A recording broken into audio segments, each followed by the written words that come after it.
You know how it is in today's news cycle. A story breaks, it's shocking, it goes viral in minutes, and bam, everyone has an opinion. But here's the thing. Sometimes the story that first explodes isn't the whole story. So how do you tell the difference? How do you separate a real, verified threat from a report that just falls apart when you look closer? That's exactly what we're going to get into today. Right. This is the big question. Someone makes an accusation, the media shows up, and public opinion can harden like concrete almost instantly. But what happens after the cameras leave and the real investigation starts? Well, sometimes it confirms a horrible reality, and other times it reveals something else entirely. We're going to look at both sides of that coin. So, first up, let's talk about the stories that just unraveled. I'm talking about those really high-profile cases that got worldwide attention, sparked all this outrage and debate, only for the official story to completely collapse once investigators actually started digging in. Okay, picture this. It's New York City, 2016. The political climate is super tense. An 18-year-old student, Yasmin Seweid, posts on social media that she was attacked on the subway. She says men yelled slurs at her and tried to pull off her hijab. I mean, this story just tapped right into the anxieties people were feeling.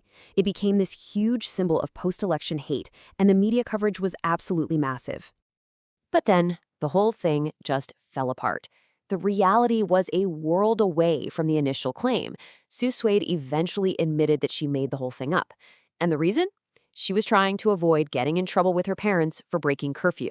So what started as a story about a hate crime ended with her being charged for filing a false report. A totally different outcome. Now, let's look at another case that made news all over the world. This one's in Toronto.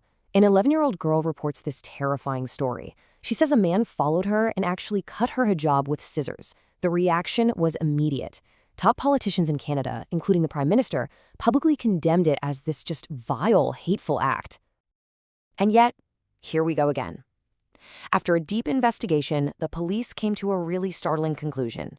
Their official word was that the event did not happen. The family later admitted the story wasn't true. Now, in this case, because she was so young, no charges were filed. So these aren't just one or two isolated incidents.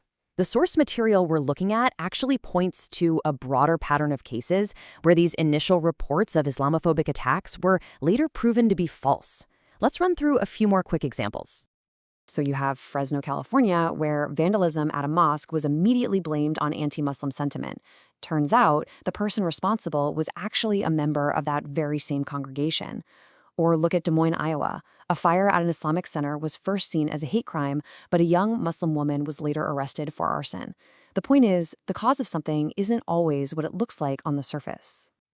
Okay, so we've seen one side of the story, the claims that just didn't hold up. But that's not the whole picture, not by a long shot. What happens when an assault isn't just a claim someone makes later, but a real, documented attack that happens right in front of dozens of witnesses? And this brings us to a completely different and, frankly, chilling event. This wasn't a private claim. It was a public assault, caught in real time. We're talking about January 2026, when Congresswoman Ilhan Omar was hosting a town hall in Minneapolis, and things took a very violent turn. So let's walk through what happened moment by moment. Representative Omar is just starting to speak. All of a sudden, a man jumps up from the front row. He's holding a syringe, and he sprays her with some kind of liquid. The response is instant. Security is on him. They tackle him to the ground. But what's really remarkable is that Omar insists on continuing the event. She refuses to let the attack stop her. You can really get a sense of her mindset from what she said right after. As she was leaving, she told reporters this. I mean, what a powerful statement. It's not just about that one incident, it's about a lifetime of resilience. It totally defined her reaction, just a flat-out refusal to be intimidated. Now, unlike those other cases we looked at, the response here wasn't an investigation to figure out if something happened. No, it was immediate law enforcement action because it happened right in front of police officers who were there on the scene. The official response was fast, and it was decisive. The attacker was arrested right there on the spot. He was booked for third-degree assault. Forensics teams were called in to figure out what that substance was. And this is important. Condemnation for the attack came from all over the political map, from local Democrats to national Republicans. There was just no ambiguity about what had happened. An attack like this, it doesn't just happen in a vacuum, right? To really get it, You have to look at the bigger picture, the whole climate of threats that public officials are facing in the U.S. today. Get a look at this number, almost 9,500. That's how many threats against members of Congress the Capitol Police had to investigate in just 1 year, 2024. And get this, the source material says that's more than double the number from back in 2017.